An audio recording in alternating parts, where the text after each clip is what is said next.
वो कौन सा जानवर है जिसका खाना हम चुरा कर खाते हैं?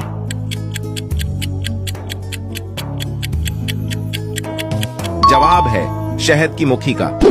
वो कौन सी गेट है जिसमें आप दाखिल नहीं हो सकते?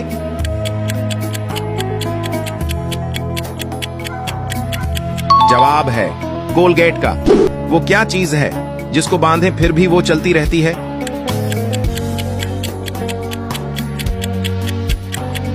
जवाब है घड़ी।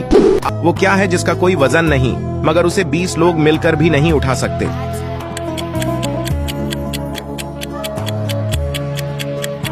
जवाब है पानी का बलबला। वो कौन सी मछली है जो इंसानों जैसी आवाज निकाल सकती है?